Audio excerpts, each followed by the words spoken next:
According to a report by the Financial Times, the United Nations Office on Drugs and Crime has identified Tether, one of the world's largest cryptocurrency platforms, as an increasingly popular tool for money launderers and fraudsters operating in Southeast Asia, adding to increased regulatory scrutiny of the stablecoin issuer.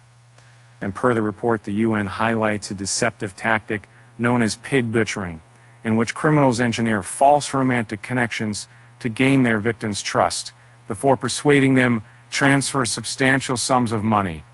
Law enforcement agencies and financial intelligence authorities have observed a rapid growth in using sophisticated high-speed money laundering techniques involving Tether.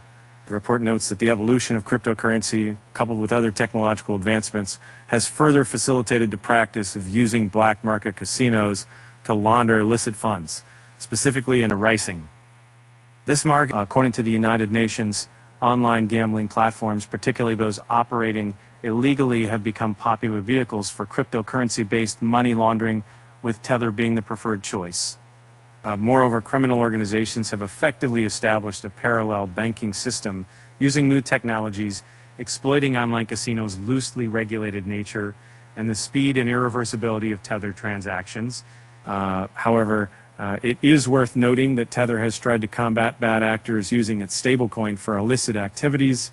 As part of these efforts, the stablecoin issuer froze $225 million worth of its tokens, linked to a criminal syndicate involved in pig butchering and human trafficking in Southeast Asia, following a joint investigation with U.S. authorities and the deal OKX crypto exchange.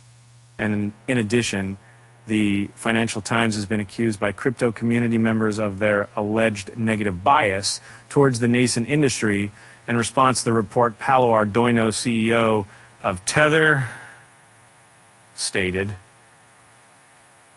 as usual, the Financial Times seems to write news based on little knowledge of the facts and decidedly favorable to the old guard of traditional finance, which finds itself overwhelmed by the success of new technologies and is struggling to avoid being obliterated by them. And the UN report sheds light on cryptocurrency's regulatory challenges, emphasizing that cryptocurrency regulations lag behind the illicit activities they seek to combat. According to the report, organized crime groups have exploited the vulnerabilities and weaknesses in the regulatory framework, further fueling the growth of illicit Tether transactions. The report claims that despite enforcement crackdowns on digital assets in the United States and other jurisdictions, criminal organizations continue to embrace Tether's token as an effective method for moving funds. Some casinos have even started specializing in handling USDT transactions, as evidenced by a money laundering syndicate in Shan State, Myanmar, which advertises Tether exchange services openly.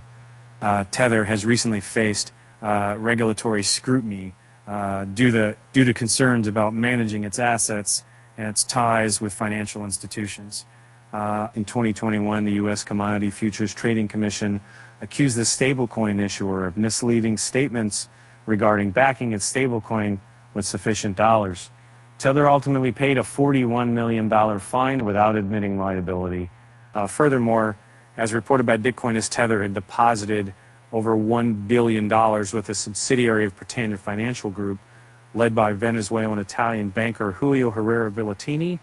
U.S. authorities subsequently charged Villatini in an alleged bribery scheme, although Pretender Financial was not implicated. The case is ongoing.